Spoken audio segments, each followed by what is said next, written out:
सांगली जिल्ह्यातल्या कुरळप गावातील गावंधरी मळ्यामध्ये बिबट्याने पहाटेच्या सुमारास धुमाकूळ घातलाय। या हल्ल्यात शेतकरी सुभाष बाळासाहेब पाटील यांच्या 2 लहान करडांचा एक पाट व एक पालवे जागीच मृत्यू झाले। आणखीन एक करडू गंभीर जखमी झाले। या घटनेमुळे परिसरात दहशतीचं वातावरण पसरलं असून वन विभागाने तातडीने बंदोबस्त करावा अशी मागणी ग्रामस्थांकडून करण्यात आली। सुभाष पाटील यांचे घर गावालगत असून त्यांच्या शेजारीच शेळ्यांचं शेड आहे।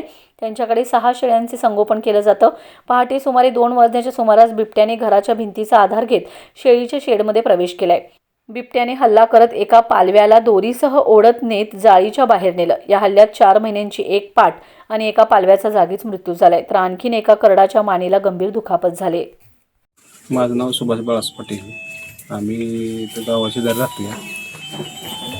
आज पाटेच्या दरम्यान आमच्या 2 पालवी बिबट्यानं खाल्ली होती। बिबट्याचा बंदोबस्त विभागानं करावा।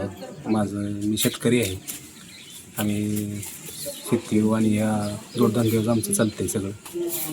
आमचं आता आर्थिक नुकसान झाले, त्याच्यामुळे विभागाने याचा बिबट्याचा बंदोबस्त करावा। ते आता वन विभागाला आम्ही फोन केला आहे की माणसं आता येऊन त्याचा पंचनामा करणार आहेत, करून त्याचं काय आम्हाला आर्थिक मदत करावी सरकारनं। ते लहान मुलं बी आहेत, ते इथं वस्ती बी आहे, गावा शेजारीच आम्ही राहतो। लहान मुलं आहेत, ते आमच्या घरात बी मुलं आहेत 2। बिबट्याचा आता धोका जास्तच वाढलेला आहे, बंदोबस्त करावा।